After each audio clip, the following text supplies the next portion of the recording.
அனைவருக்கும் வணக்கம். கோவிட்-19 நோய் தொற்றிலிருந்து நம்ம எப்படி பாதுகாத்துக் கொள்வது? எஸ்எம்எஸ் தான் அதுக்கு வழி. அது என்ன எஸ்எம்எஸ்?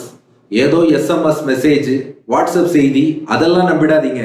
இந்த எஸ்எம்எஸ் என்பது நம்மை காக்கக்கூடிய எஸ்எம்எஸ். எதுனா எஸ் என்பது சோசியல் டிஸ்டன்சிங், தனி மனித இடைவெளியை கடைபிடித்தல். எம் என்பது மாஸ்க், முகக்கவசம் அணிந்து கொள்ளுதல். எஸ் என்பது சானிடைசிங், அதாவது சானிடைசர் போட்டோ அல்லது சோப்பு உள்ளிட்ட ஏதோ ஒன்றால கைகளை நன்றாக கழுவுதல். இந்த சோசியல் டிஸ்டன்சிங், மாஸ்க், சானிடைசிங், இந்த எஸ்எம்எஸ் என்ற 3 விஷயங்கள் தான் கோவிட்ல இருந்து நம்மை காக்கக்கூடியது. ஏன்னா இப்போது ஊரடங்கும் அமலில் இருப்பதால இந்த 2ஆம் அலை இது ரொம்ப இப்போ பீக்கு நெருங்கி கொண்டு இருக்கிறது தமிழ்நாட்டில். அதனால நம்ம வெளியிலேயே செல்லாமல் இருப்பது நல்லது. ரொம்ப அத்தியாவசியமான தேவைக்காக அந்த குறிப்பிட்ட கால அளவுக்குள்ள வெளியில போனாலும் கண்டிப்பாக முதல் எஸ் சோசியல் டிஸ்டன்சிங், சமூக இடைவெளி, தனி மனித விலகல், அதை கடைபிடியுங்கள். கண்டிப்பா ஒரு 6 அடி தள்ளியே நிற்பது என்பது ரொம்ப நல்லது. ஏன்னா இன்னைக்கு பல பேர் அடியன் ஒரு மருத்துவருங்கிற முறையில பல பேரை பார்த்தா என்ன சொல்றாங்க, எங்களுக்கெல்லாம் நோய் வந்தாலும் ஒன்றும் பண்ணாது சாருங்கிறாங்க. ஆக்சுவலா நாம அப்படி சொல்லக்கூடாது. ஏன்னா நமக்கு நோய் ஒண்ணுமே பண்ணாமல் இருந்தாலும் நம்ம கிட்ட அந்த நோய் தொற்றுங்கிறது வந்ததுன்னா நாம பல இடங்களுக்கு போறோம். நம்மிடம் இருந்து எத்தனையோ பேருக்கு பரவும். எத்தனையோ முதியவர்கள், இளம் குழந்தைகள், அல்லது நோய்வாய்ப்பட்டு எதிர்ப்பு சக்தி இல்லாமல் இருப்பவர்கள், அவங்களுக்கு நம்ம கிட்டே இருந்து நோய் போச்சுன்னா அவங்க உயிர்க்கே ஆபத்து. அதனால நாம கண் தெரிஞ்சு அதை தப்பு பண்ணக்கூடாது. சமூக இடைவெளி, தனி மனித விலகல், அந்த சோசியல் டிஸ்டன்சிங் கடைபிடிக்கணும். 2வது மாஸ்க், கண்டிப்பா முகக்கவசம் அணியணும். அந்த முகக்கவசமும் வாய் மூக்கை மூடும்படியாக அணியணும். அதுதான் ரொம்ப முக்கியம். ஏன்னா பல பேர் சொல்றாங்க, இன்னைக்கு கோவிட் பாசிட்டிவா எங்களுடைய மருத்துவமனைக்கு வருபவர்கள் என்ன சொல்றாங்க, நான் மாஸ்க் போடுறேனே சார், அப்புறம் எப்படி வந்ததுன்னு கேட்கறாங்க. ஆனா மாஸ்க் எப்படி போடணும்னு இருக்கு இல்லையா? அந்த மாஸ்க் முகத்தையும் வாயையும் மூடணும். நம்ம பல பேர் என்ன பண்றோம், தாடி மாதிரி இந்த தாவாங்கட்டைக்கு கீழே கழுத்துக்கு மேல அந்த மாஸ்க் போட்டிருக்கோம். அந்த மாதிரி போடக்கூடிய மாஸ்க்கு எந்த பிரயோஜனமுமே இல்லை. அதனால முகக்கவசம் என்பது மூக்கு வாயை மூடும்படியாக அணிந்து கொள்ள வேண்டும். அடுத்தது அந்த முகக்கவசம் ஒரு சாதாரண பப்ளிக் அணியும் போது ஒரு கிளாத் மாஸ்க் அணிந்தால் கூட போதும். ஏன்னா நாங்கள் மருத்துவர்கள் நேரா கோவிட் தொற்று உள்ள நோயாளிகள் கிட்டேயே போறதுனால N95 மாஸ்க் அணிகிறோம். பொதுமக்கள் அணியும் போது ஒரு cloth Moscow, triple layer Moscow, ஒரு மாஸ்க் அது கண்டிப்பாக அணிய வேண்டும். வெளியில போகும்போது மாஸ்க் இல்லாம போயிடவே கூடாது. அதுவும் இப்போது 2ஆம் அலை உச்சத்தில் இருக்கும் நேரத்துல 2 மாஸ்கா போடுறது கூட ரொம்ப நல்லதுதான். அதனால மாஸ்க் அது அவசியம் அணிய வேண்டும். அது ஏற்கனவே நாம பயன்படுத்தக்கூடிய மாஸ்க் அழுக்கா இருந்தா அதை தூக்கி போட்டு புதுசான மாஸ்க் அணிவது என்பது நல்லது. அடுத்து அந்த மாஸ்கினுடைய முன்பகுதி இருக்கு இல்லையா, அதை கையால தொடக்கூடாது. பின்னாடி கட்டுகிறோம் அல்லது காதில் மாட்டுகிறோம், அதை பிடித்துதான் அப்படியே எடுத்து அந்த மாஸ்கை டிஸ்போஸ் பண்றதும் சேஃபா ஒரு குப்பை தொட்டி அது போல இன்னொருத்தருக்கு இன்ஃபெக்ட் ஆகாதபடி அந்த மாஸ்கை டிஸ்போஸ் பண்ணணும். இந்த மாஸ்க் அணிவது முகத்தை, மூக்கை, வாயை மூடியபடி மாஸ்க் அணிவதுங்கிறது ரொம்ப முக்கியம். சிலர் சொல்றாங்க, இல்ல அந்த மாதிரி மாஸ்க் அணிஞ்சா மூச்சு அடைக்குதுன்னு சொல்றாங்க. இல்ல, நாம பழக பழக நிச்சயமாக மூச்சடைப்பு என்பது வராது. அங்க மருத்துவர்கள்லாம் மருத்துவமனையில முழு நேரமுமே N95 மாஸ்கோட தான் இருக்கிறோம். அதனால அது பழகும்போது சரியாயிடும். இந்த மாஸ்க் மூக்குக்கு மேல போட்டா மூச்சு அடைக்குதுன்னு சொன்னா பின்னாடி மூச்சுக்கே ப்ராப்ளம் ஆயிடுங்கிறத நினைவுல வச்சுக்கணும். அடுத்தது 3வது எஸ் என்ன என்றால் சானிடைசிங். வீட்டுல சானிடைசர் இருந்ததுன்னா அதால கை கழுவலாம், அல்லது சாதாரண சோப்பால கை கழுவினால் கூட போதும். ஆனா நல்லா இந்த விரலுக்கு இடையில உள்ள கேப்ல எல்லாம் நன்றாக சோப்பு தேய்த்து ஒரு 30 செகண்ட், 30 வினாடிகளுக்கு நன்றாக உள்ளங்கை, புறங்கை, எல்லா பகுதிகளையும், எல்லா விரல்களையும் நன்றாக தேய்த்து கழுவணும். அத்தியாவசிய தேவைக்காக வீட்டை விட்டு வெளியில போறோமா, திரும்ப வரும்போது கண்டிப்பாக கை கால்களை கழுவ வேண்டும். இந்த 3 ரொம்ப கோல்டு ஸ்டாண்டர்ட். இந்த எஸ்எம்எஸ், எஸ் என்பது சமூக இடைவெளி, அடுத்து எம்ங்கிறது முகக்கவசம் மாஸ்க், அடுத்த எஸ்ங்கிறது சானிடைசர் அல்லது சோப்பை கொண்டு கையை கழுவுதல். இந்த 3 ரொம்ப முக்கியம். அடுத்து இப்போது வரப்பிரசாதமாக நமக்கு கிடைத்திருப்பது தடுப்பூசி, வேக்சின். நம்முடைய இந்திய நாட்டில் இப்போது 2 விதமான வேக்சின், கோவேக்சின், கோவிஷீல்டு, இன்றைய தேதிக்கு அது பயன்படுத்துகிறார்கள். இரண்டுமே பாதுகாப்பானவை தான். அதனால 18 வயதுக்கு மேற்பட்டவர்கள் எல்லோருமே போட்டுக்கொள்ளலாம் என்று அரசாங்கம் சொல்லி இருப்பதால 18 வயதுக்கு மேற்பட்டவர்கள் அத்தனை பேருமே விரைவாக தடுப்பூசியை செலுத்திக் கொள்வது என்பது நல்லது. ஏன்னா அடுத்து 3வது அலை வேற வரப்போகிறது என்று சொல்கிறார்கள். அதனால அது வருவதற்குள்ள நாம கண்டிப்பா 2 டோஸ் வேக்சினேஷன் பண்ணிக்கணும். உரிய இடைவெளியோடு அந்த 2 டோஸ்க்கான வேக்சினேஷனை கண்டிப்பாக நாம போட்டுக்கலாம். இந்த வேக்சின் எல்லாமே பாதுகாப்பானது. அடியன் வேக்சின் போட்டு கிட்டத்தட்ட 2 மாசத்துக்கு மேல ஆச்சு, எந்த பாதிப்பும் இல்லை, நல்லா தான் இருக்கேன். அதனால வேக்சின் கண்டிப்பா போட்டுக்கலாம். யார் யார் போட்டுக்க வேண்டாங்கிறதையும் அரசாங்கமே சொல்லி இருக்கிறது. முக்கியமாக அலர்ஜி, ஒவ்வாமை இருப்பவர்கள், சில பேருக்கு வேக்சின் போட்டு ஒவ்வாமை இருக்கும், அல்லது முதல் டோஸ் அது போடும்போது அவர்களுக்கு ரொம்ப சிவியர் அலர்ஜியா வந்திருக்கலாம். மைல்டு அரிப்புங்கிறது பிரச்சனை இல்லை, ரொம்ப ஒரு சிவியர் அலர்ஜிக் ரியாக்ஷனாக சில பேருக்கு வந்திருக்கலாம். அவங்க 2வது டோஸ் போட்டுக்கிறதுக்கு முன்னாடி கண்டிப்பா மருத்துவரை ஆலோசிக்க வேண்டும். அதற்கு முன்னாடி போட வேண்டாம்.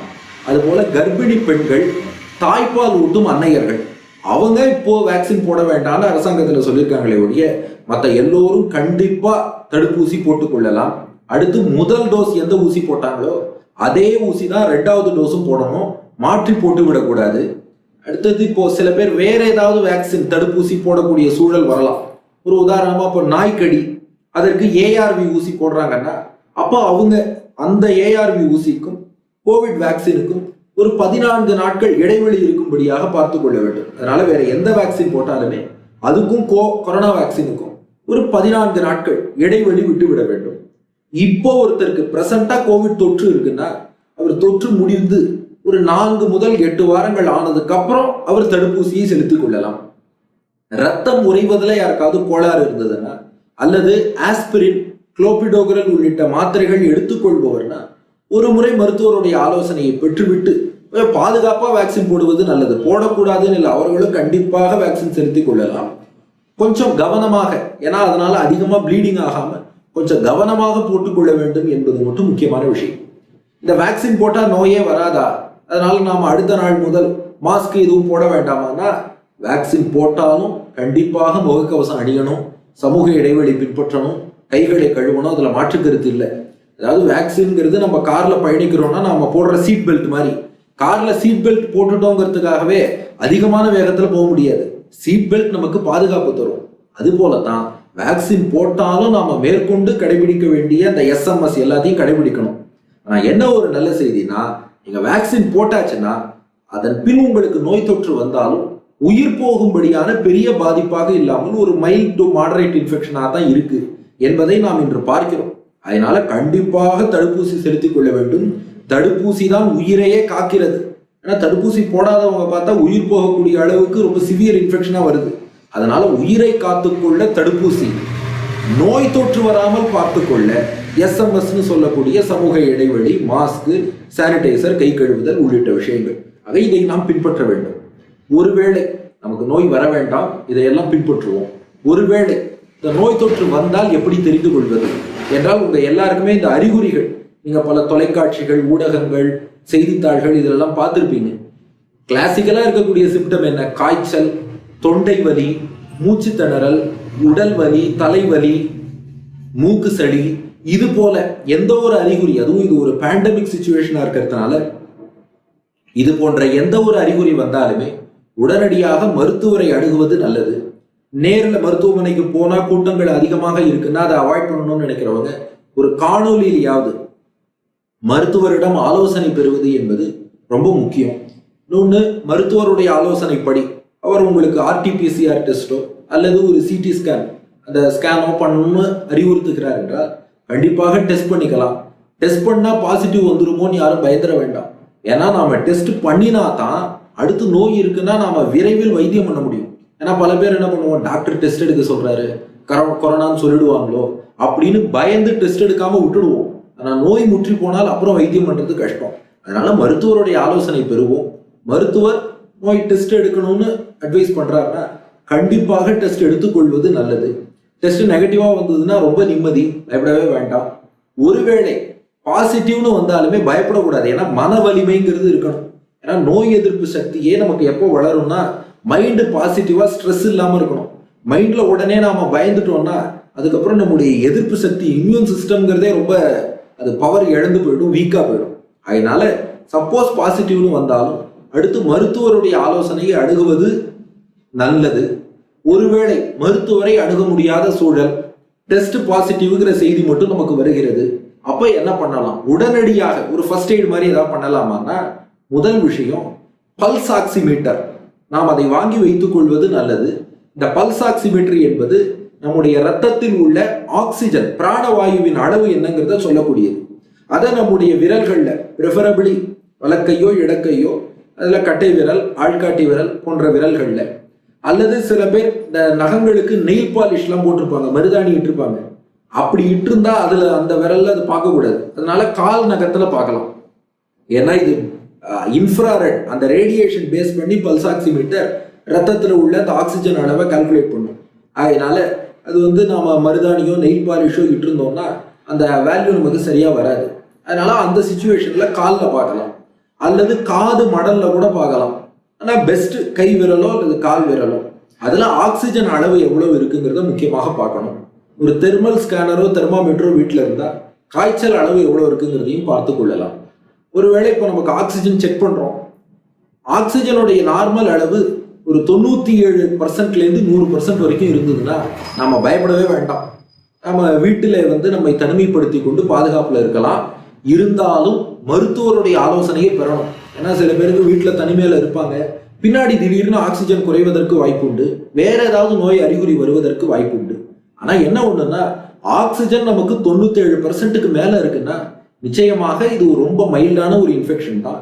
அதனால ஒரு ஹோம் குவாரண்டைன், வீட்டிலே தனிமைப்படுத்தி கொண்டு இருந்தாலே ஒரு சிம்டமேட்டிக் ட்ரீட்மெண்ட், காய்ச்சல் வருதுன்னா அதுக்குரிய ஒரு பாராசிட்டமால், சளி வந்தால் அதற்கான மாத்திரை என்று மருத்துவர்கிட்ட கன்சல்ட் பண்ணி நாம எடுத்துக்கொண்டோம் என்றால் அது நாம பெருசா பயப்பட வேண்டாம். ஒருவேளை இந்த ஆக்சிஜன் அளவு ஒரு 97க்கு கீழே ஒரு 93லேருந்து 97 வரை இருக்கிறது, அந்த மாதிரி ஒரு சூழல் இருக்குன்னா மருத்துவரை அணுகுவது தான் நல்லது.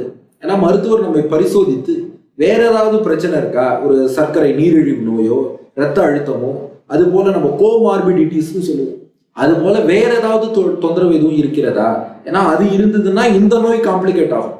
ஆஸ்துமா இருக்கிறதா, இதெல்லாம் மருத்துவர் செக் பண்ணுவார். தேவைப்பட்ட சிடி ஸ்கேன் எடுப்பார். அதெல்லாம் எடுத்து பார்த்துட்டு அதற்பின் அதற்கேற்றபடி நமக்கு மருந்துகள் பிரிஸ்கிரைப் பண்ணுவார். அதை நாம ஃபாலோ பண்ணணும். நித்தியபடியே வீட்டில் ஹோம் குவாரண்டைன்ல இருந்தாலும் நித்தியம் ஒரு 2 அல்லது 3 முறை ஆக்சிஜன் சேச்சுரேஷன் எவ்வளவு இருக்குங்கிறத நாம செக் பண்ணி கொண்டே இருக்க வேண்டும். ஒருவேளை இந்த ஆக்சிஜன் செக் பண்றோம், பாசிட்டிவ்னு சொல்றாங்க, ஆக்சிஜன் பார்க்குறோம், 90% கீழே ஆக்சிஜன் குறைஞ்சதுன்னா அது எமர்ஜென்சி. அதனால உடனடியாக மருத்துவமனையை அணுகுவது நல்லது. ஏன்னா சில பேர் ஹோம் குவாரண்டைன்ல இருப்பாங்க, டெஸ்ட் பார்க்கும்போது ஆக்சிஜனும் பார்த்தா ஒரு 98 இருக்கும், அதனால இருந்துருவாங்க. ஆனா ஒரு 4-5 நாள் கழிச்சோ இல்ல 7-8 நாள் கழித்தோ திடீர்னு ஆக்சிஜன் குறைவதற்கும் வாய்ப்பு உண்டு.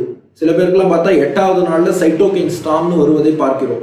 ஆகையினால நித்தியமே ஒரு 2-3 தடவை ஆக்சிஜன் எவ்வளவு இருக்கு, காய்ச்சல் எவ்வளவு இருக்கு, இதெல்லாம் மானிட்டர் பண்ணி கொள்வது நல்லது. ஒருவேளை குறைந்தால் உடனே மருத்துவ உதவியை நாட வேண்டும். சப்போஸ் ரொம்ப 90க்கு கீழே குறைந்து மூச்சு திணறுகிறது என்றால் அரசாங்கத்திலேயே 104 என்ற ஒரு அவசர எண் வழங்கி உள்ளார்கள். அதை நீங்க கான்டாக்ட் பண்ணலாம். மெடிக்கல் எமர்ஜென்சிக்காக அதை கான்டாக்ட் பண்ணா எங்க பெட் இருக்கு, பெட்டோட அவைலபிலிட்டி, எங்க அட்மிட் ஆகலாம், எல்லா விஷயமுமே 104 என்ற எண்ணுக்கு நீங்கள் அழைத்தால் அரசாங்கத்தின் வாயிலாக உங்களுக்கு செய்தி தருவார்கள். அல்லது நமக்கு அவ்வளவு தூரம் குறையல, ஒரு 94க்கு மேலேயோ 97க்கு மேலேயோ ஆக்சிஜன் இருக்குன்னா மருத்துவருடைய ஆலோசனைப்படி நாம மருந்துகளை சாப்பிட்டு கொண்டு வீட்டிலேயே இருக்கலாம். சிம்டமேட்டிக் ட்ரீட்மெண்ட் தான். அதாவது என்னென்ன அறிகுறி இருக்கோ அந்த அறிகுறிக்கு தக்கபடி மருந்துகளை மருத்துவர் சொல்ல அதை உட்கொண்டாலே போதும். இந்த ஹோம் குவாரண்டைன் இருக்கவங்க கண்டிப்பா வீட்டுல தனி அறையில இருக்கணும். தனி கழிப்பறை உள்ளிட்ட வசதிகள் இருப்பது நல்லது. ஏன்னா வீடே சின்ன வீடா இருக்கிற பட்சத்துல அங்க ஹோம் குவாரண்டைன் இருக்கேன்னு சொன்னா அது வீட்டில் உள்ள மற்றவர்களுக்கும் நோய் தொற்று பரவிடும். அதனால தனி அறையிலே இருப்பது நல்லது. அடுத்தது அவர்களுக்கு தும்மல் இருமல் இதெல்லாம் வரும்போது கண்டிப்பா ஒரு டிஷ்யூ பேப்பர் அல்லது ஒரு ஹேண்ட் கர்ச்சீஃப் பயன்படுத்தணும். அப்படி தும்மிட்டு அந்த சளி உள்ள அந்த டிஷ்யூ பேப்பரை பாதுகாப்பாக டஸ்ட்பின்ல போடணும். அது ரொம்ப முக்கியம். ஏன்னா அதை நம்ம தரையிலேயே போட்டோம்னா இன்னொருத்தருக்கு இன்ஃபெக்ஷன் ஆகும். அல்லது கையில டிஷ்யூ பேப்பர் இல்லையா, இந்த முழங்கையின் உள்பகுதி அந்த இடத்துல படும்படியாக இப்படி வைத்து கொண்டு தும்மலாம். ஏன்னா இது பொதுவா வேற எதையும் டச் பண்ணாது. அதனால அவசரமா தும்மலோ இருமலோ வருகிறது என்றால் இப்படி இந்த எல்போ இதன் உள்பகுதியால மூக்கையும் வாயையும் மூடிக்கொண்டு அந்த மாதிரி தும்மல் இருமல் வரும்போது அவ்வாறு நாம் மற்றவரை பாதுகாக்கலாம். அதுபோல சரியான முறையில நாம் அடிக்கடி கை கழுவ வேண்டும். அடுத்தது புரதச்சத்து நிறைந்த உணவுகளை எடுத்துக்கணும். ஏன்னா இந்த நோய் வந்துருச்சு, இந்த நோயிலிருந்து நாம் மீண்டு வரணும்னா உடம்புல நோய் எதிர்ப்பு சக்தி நமக்கு நல்லா இருக்கணும். அதனால புரோட்டீன்ஸ், புரதச்சத்து உள்ளது, வைட்டமின், மினரல் மருந்துகளாகவும் எடுத்துக்கொள்ளலாம். ஜிங்க் உள்ளிட்ட மினரல்கள், வைட்டமின் சி, மல்டி வைட்டமின் இதெல்லாம் மருந்துகளாக எடுத்துக்கொள்வதும் உண்டு. அல்லது நல்ல பழங்கள், காய்கறிகள், புரதச்சத்து, இந்த ட்ரை ஃப்ரூட்ஸ்னு சொல்றோம் இல்லையா, பாதாம், முந்திரி, காஞ்ச திராட்சை, உலர் திராட்சை இதெல்லாம் சாப்பிடலாம். அது போல முட்டை, மீன், சுண்டல், கீரை வகைகள், பருப்பு வகைகள், பால் இது எல்லாமே உடலுக்கு நல்ல எதிர்ப்பு சக்தியை கொடுக்கும். முக்கியமாக இந்த ப்ராசஸ்டு ஃபுட் எதுவும் சாப்பிடக்கூடாது. ஃபாஸ்ட் ஃபுட்டு, ஃப்ரைடு ஃபுட்டு இதெல்லாம் பார்க்கணும் இல்லையா, எண்ணெயில் வறுத்தது, அது போல அதிகமாக எண்ணெய், கொழுப்பு பண்டங்கள் அதையெல்லாம் இந்த கோவிட் இன்ஃபெக்ஷன் இருக்கும் காலத்தில் அவாய்ட் பண்ணணும். முக்கியமாக தண்ணீர் நிறைய குடிக்க வேண்டும். தண்ணீர் நிறைய குடிச்சா பல வியாதிகள் வரவே வராது. இந்த கோவிட் சூழல்ல கொஞ்சம் சுடுதண்ணீராக வெதன்னு தொண்டை கொஞ்சம் இதமாக இருக்கும்படியாக ஒரு சுடுதண்ணீராக குடிப்பது என்பது ரொம்ப நல்லது. மூக்கடைப்பு போன்ற அறிகுறிகள் இருக்குன்னா அதுக்கு ஆவி பிடிப்பது நல்லது. ஆனால் நுரையீரல்ல இன்ஃபெக்ஷன் இருக்கும்போது ஆவி பிடிப்பது என்பது பெரிதாக பலன் தருவதாக விஞ்ஞானிகள் கருதவில்லை. அதனால மூக்குல சளி அடைப்பு இருக்குன்னா அதற்கு மட்டும் ஆவி பிடிப்பது என்பது ஓரளவு பலன் தரும். அடுத்தது முக்கியமா இந்த புகை, மது என்பது கண்டிப்பாக தவிர்க்கணும். அது நோய் வந்தவர்களா இருந்தாலும் சரி, வராதவர்களா இருந்தாலும் சரி, புகைப்பிடித்தல் என்பது நம்முடைய நுரையீரலை பாதிக்கும். அது போல மது அருந்துதல் என்பதும் நோய் எதிர்ப்பு சக்தியை ரொம்ப குறைச்சிடும். அதனால புகை, மது என்பதை கண்டிப்பா மனதாலும் நினைச்சு கூட யாரும் பார்த்துட வேண்டாம். அது போல சில பேர் இப்போ கோவிட் பாசிட்டிவ் ஆயிருக்காங்க, வீட்டுல அவங்க ஹோம் குவாரண்டைன்ல இருக்காங்கன்னா சர்க்கரை நோய், ரத்த அழுத்தம் இந்த அளவுகள் எல்லாம் கொஞ்சம் கண்ட்ரோல்ல வச்சுக்கணும்.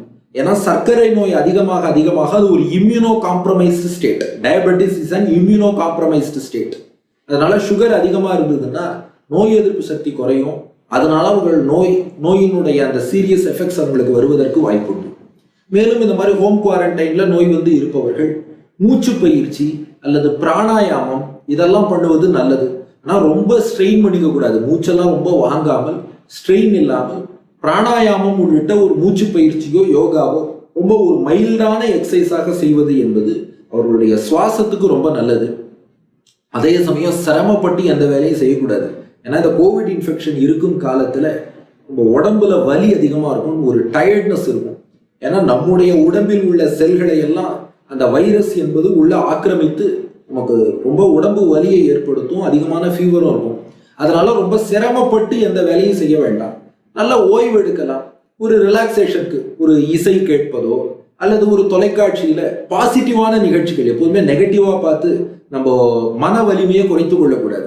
அதனால பாசிட்டிவான நிகழ்ச்சிகள், ஒரு நகைச்சுவை காட்சிகளோ அல்லது யூடியூபோ அது போல ஒரு நல்ல விஷயங்களை பார்த்து கொண்டு ஒரு இனிய இசையை கேட்டுக்கொண்டு ஒரு ஓய்வில் இருப்பது என்பது ரொம்ப நல்லது. மீண்டும் சொல்கிறேன், ஆக்சிஜன் அளவு பார்த்துக்கணும். ஆக்சிஜன் அளவு எப்போ குறைந்தாலும் அல்லது தொடர்ந்து ஒரு 5 நாட்களுக்கு காய்ச்சல் இருந்தாலும் அல்லது மூச்சு திணறல் அதிகமாக வந்தாலும் இது போன்ற சிம்டம்ஸ் எல்லாம் இருந்ததுன்னா உடனடியாக மருத்துவமனைக்கு செல்வதுதான் சிறப்பானது. ஒரு 14 நாட்கள், அதாவது இன்றைய சூழல்ல 14 நாட்கள் மருத்துவர் சொல்லக்கூடிய ஆலோசனை, அந்த மருந்துகளோ உணவோ மற்ற சிம்டமேட்டிக்கா அவர் கொடுக்கக்கூடிய அறிவுரைகளோ அதை எல்லாத்தையும் 14 நாட்கள் வரை பின்பற்றி ஹோம் குவாரண்டைன்ல வீட்டில் தனிமைப்படுத்தி இருப்பவர்கள் எல்லோருமே குணமாவதையும் பார்க்கிறோம். அதற்கு மேல ஒருவேளை சில பேருக்கு மூச்சு திணறல் இதெல்லாம் இடையிலே ஏற்பட்டால் மருத்துவமனைக்கு போக வேண்டிய சூழல், அதெல்லாம் ஆக்சிஜன் குறைபாடு எவ்வளவு ஏற்படுகிறதோ அதை பொறுத்து சில பேருக்கு நேசல் ஆக்சிஜன் ஆகும், சில பேருக்கு வெண்டிலேட்டர் சப்போர்ட் இதெல்லாம் கொடுக்கக்கூடிய சூழல் என்பதும் ஏற்படுகிறது. அந்த அளவுக்கு போச்சுன்னா அதுக்கப்புறம் அந்த ரெக்கவரி டைம்ங்கிறது அது கொஞ்சம் தாமதமாகும். அதனால நாம் செய்யக்கூடியது என்னன்னா, விரைவில் ஒருவேளை நமக்கு இந்த அறிகுறிகள்லாம் வருதா, விரைவில் மருத்துவர் ஆலோசனையை நேரடியாகவோ காணொலி வாயிலாகவோ பெறுவது, டெஸ்ட் பண்றதை சீக்கிரமா டெஸ்ட் பண்ணிக்கிறது. நமக்கு ஒருவேளை அப்படி பாசிட்டிவ்னு இருந்தா நம்மோட குடும்ப உறுப்பினர்கள், பழகின நண்பர்கள்னா இருப்பாங்க, அவர்களுக்கும் நாம தெரிவித்து அவங்களையும் தனிமைப்படுத்திக்க சொல்லணும், சீக்கிரம் டெஸ்ட் பண்ணணும் சொல்லணும். அப்படி விரைவாக டெஸ்ட் பண்ணி விரைவாக நாம ட்ரீட்மெண்ட் எடுத்தா கண்டிப்பாக பெரும்பாலானோர் இன்னைக்கு நம்முடைய பாரத தேசமாகட்டும், தமிழ்நாடாகட்டும், பெரும்பாலானோர் நல்ல அளவிலேயே குணமடைந்து வருவதையும் பார்க்கிறோம். அதனால விரைவில் அந்த ட்ரீட்மெண்ட்டுக்கு மருத்துவரை நாம் அணுகுவதுங்கிறது இதுல ரொம்ப முக்கியமான விஷயம். அடுத்தது, இந்த ஆக்சிஜன் அளவு நிறைய பேருக்கு குறையுது, எல்லோருக்கும் ஆக்சிஜன் வைக்கணுமா, ஆக்சிஜன் தட்டுப்பாடு உள்ளிட்ட விஷயங்கள்லாம் இன்று சொல்கிறார்களே என்று நமக்கு ஒரு ஐயம் வரலாம். ஆக்சிஜனை பொறுத்தவரை 90க்கு கீழே உங்களுக்கு குறையுதுன்னா கண்டிப்பா ஆக்சிஜன் கொடுப்பது நல்லது. ஆனா அதற்கு முன்னாடி ஒரு ஃபர்ஸ்ட் எய்டு மாதிரி என்ன செய்வது என்றால் செஸ்ட் பிசியோதெரப்பின்னு சொல்லுவாங்க. அதாவது குழந்தைகளுக்கெல்லாம் செய்யறத நாம பார்த்துருப்போம். முதுகுல லேசா ஒரு ஜென்டில் டேப்பிங், முதுகுல லேசா தட்டி அந்த அந்த லங்ஸ்ல உள்ள அந்த மியூக்கஸ் சளி அது வெளியில வந்து கிளியர் ஆவதற்காக செய்வாங்க செஸ்ட் பிசியோதெரப்பின்னு. அது ஓரளவு பலன் தருவதாக சொல்கிறார்கள். அது போல குப்புறப்படுத்தா கொஞ்சம் ஆக்சிஜனுடைய அந்த அளவு என்பது அதிகரிக்கும். ஆனா இதெல்லாம் வந்து நாம ஒரு ஃபர்ஸ்ட் எய்டு ஒரு கை வைத்தியம் மாதிரி பண்ணுவது தான். கண்டிப்பா 90% கீழே ஆக்சிஜன் குறைஞ்சதுன்னா உடனடியாக மருத்துவமனைக்கு சென்று அங்க ஆக்சிஜன் வைப்பது தான் அவர்களுக்கு சிறந்த வைத்தியமாக இருக்கும். மேலும் நோய் எதிர்ப்பு சக்தி அது அதிகரிப்பதற்காக உணவுகள் எடுத்துக்கணுங்கிறது பார்த்தோம். அதுக்கு வேற ஏதாவது நிறைய சொல்றாங்களே. இன்னைக்கு பாத்தீங்கன்னா நிறைய நாட்டு வைத்தியம் இந்த மாதிரி நிறைய விஷயங்கள் நம்ம வாட்ஸ்அப்ல பாக்குறோம், யூடியூப்ல பாக்குறோம். அதையெல்லாம் நாம பின்பற்றலாமான்னு ஒரு கேள்வி வருகிறது. என்ன ஒண்ணுன்னா, அடியேன் வந்து ஒரு அலோபதி மருத்துவருங்கிற முறையில அடியேன் என்ன சொல்லுவேன்னா, மெடிசின் வந்து 2 விதம். ஒன்னு எவிடன்ஸ் பேஸ்டு மெடிசின், இன்னொன்னு நான் எவிடன்ஸ் பேஸ்டு மெடிசின். அப்போ ஆங்கில மருத்துவத்துல இன்னைக்கு மருந்துகள் கொடுக்குறாங்கன்னா அதெல்லாம் எவிடன்ஸ் பேஸ்டு, ஒன்னொன்னுமே ப்ரூவ் பண்ணி. ஈவன் இன்னைக்கு பாத்தீங்கன்னா HCQ ஹைட்ராக்சி குளோரோகுயின் ஆகட்டும், ஐவர்மெக்டின் ஆகட்டும், அது ஆங்கில மருந்துகள்னாலும் அது கோவிட்ல எஃபெக்டிவ்ங்கிறது பியூரா இன்னும் ப்ரூவ் ஆகலை. அதனால பல மருத்துவர்கள் அதை இன்று பரிந்துரைப்பதில்லை, சிலர் பரிந்துரைக்கிறார்கள், அது தனி. ஆனா இன்னும் ப்ரூவ் ஆகலைங்கிறதுனால பல மருத்துவர்கள் அதை பரிந்துரைப்பதில்லை. அது போலதான் இந்த நாட்டு வைத்தியம் நிறைய வாட்ஸ்அப் இதெல்லாம் வந்தாலும் அவங்க ஒரு ரேண்டமைஸ்டு கண்ட்ரோல் ட்ரையல்ஸ் இதெல்லாம் நடத்தி அதை எவ்வளவு தூரம் ப்ரூவ் பண்ணியிருக்காங்கிறது நமக்கு தெரியாது. ஆகையினால ஒரு ப்ரூவ் பண்ணாத ஒரு விஷயம் அதை எவ்வளவு தூரம் எடுத்துக்கொள்வது என்பது ஒருத்தருடைய சொந்த மனப்பான்மையை பொறுத்ததை ஒழிய, நாம வந்து ஒரு மருத்துவர் என்ற முறையில அறிவியல் பூர்வமாக பேசும்போது அந்த மாதிரி ஒரு ஃபார்வர்ட் மெசேஜ்லையோ அல்லது ஒரு கிராம்பு, இஞ்சி இது போன்ற விஷயங்கள், கஷாயம் இதெல்லாம் சொல்கிறார்கள். அதுக்கு அறிவியல் பூர்வமாக அவர்கள் அதுக்கு ஒரு ஸ்டடி கண்டக்ட் பண்ணி அதுல ஏதாவது நிரூபித்தால் அதை கண்டிப்பாக ஏற்றுக்கொள்ள போகிறோம். இன்னைக்கு சொல்லக்கூடிய வைத்தியம் எல்லாமே ஒரு ப்ரூவ் பண்ணியிருக்காங்களோ அது போல ப்ரூவ் பண்ணா அதையும் கண்டிப்பாக ஏற்றுக்கொள்ளலாம். அதுவரை எதிர்ப்பு சக்தி வளர்வதற்கு அந்த மாதிரி வாட்ஸ்அப் செய்திகள் அதெல்லாம் நாடி செல்வதை விட நல்ல உணவு, ஏற்கனவே பார்த்தோம் இல்லையா, நல்ல புரதச்சத்து, வைட்டமின், மினரல்லாம் இருக்கிற மாதிரி ஒரு ட்ரை ஃப்ரூட்ஸ், நல்ல பழங்கள், காய்கறிகள் இதெல்லாம் நாம சாப்பிட்டாலே ஒரு நல்ல எதிர்ப்பு சக்தி என்பது இருக்கும். மருந்துகளை பொறுத்தவரை அது மருத்துவர் தான் தீர்மானிப்பார். ஏன்னா இன்னைக்கு பார்க்குறோம் ரெம்டெசிவிர் என்ற மருந்து, அதற்காக பல பேர் தேடி அலைவதை எல்லாம் பார்க்கிறோம். அப்போ நாம எடுத்துக்கலாமா? பல பேர் என்ன பண்றாங்க, அப்போ ரெம்டெசிவிர் வாங்கி நாம வீட்டில் சேகரித்து வைக்கலாமான்லாம் கேட்குறாங்க. அப்படி இல்லை, மருத்துவருடைய ஆலோசனையை அணுகுவது தான் நல்லது. ஏன்னா ரெம்டெசிவிர்ங்கிறது நோய் தொடங்கிய அந்த காலத்துல யாருக்கு ஆக்சிஜன் தேவை அதிகமா இருக்கோ அவர்களுக்கு பயன்படும் என்று இன்றைய சூழல்ல இன்னை வரைக்கும் பண்ண ரிசர்ச்சில் இது சொல்லப்பட்டுள்ளது. நாளை இந்த நிலை மாறலாம். ஆனா இன்றைக்கு சொல்லப்பட்டது இதான். அதனால அதுவும் மருத்துவர் அவர் பரிந்துரைத்தால் அதை எடுத்துக்கொள்வது என்ற நிலையில் தான் அதுவும் உள்ளது. அதனால கோவிட் பாசிட்டிவ் வந்தால் இதையெல்லாம் பின்பற்றணும். இல்ல நமக்கு நெகட்டிவ்ங்கிற பட்சத்துல தொடர்ந்து நாம எஸ்எம்எஸ்ஐ பின்பற்றி கொண்டு சோசியல் டிஸ்டன்சிங், மாஸ்க், சானிடைசிங் இதை பின்பற்றி கொள்ளலாம். ஒரு பொதுவான அறிவுரை ஒரு மருத்துவருங்கிற முறையில மக்களுக்கு ஏதாவது சொல்லணும்னா, வீட்டிலேயே இருங்கள், விலகி இருங்கள். ரொம்ப அத்தியாவசிய தேவை ஏற்பட்டால் ஒழிய வீட்டை விட்டு வெளியில போக வேண்டாம். ஏன்னா இந்த மே மாசம் எண்டுக்குள்ள தமிழ்நாட்டில் கோவிட் வேவ்ங்கிறது பீக்குக்கு வரப்போகுது. ஏன்னா ஆல் ஓவர் இந்தியாவில் பல ஸ்டேட்ல ஆல்ரெடி பீக் வந்தாச்சு. தமிழ்நாட்டில் இன்னும் ஏறுமுகத்தில் தான் இருக்கிறது. இன்னும் பீக்குக்கு வரல, பீக்குக்கு போய் அப்புறம் தான் இறங்கும். அதனால கண்டிப்பாக அடுத்த ஒரு 2-3 வாரங்களுக்கு ரொம்பவே கவனமாக இருப்பது நல்லது.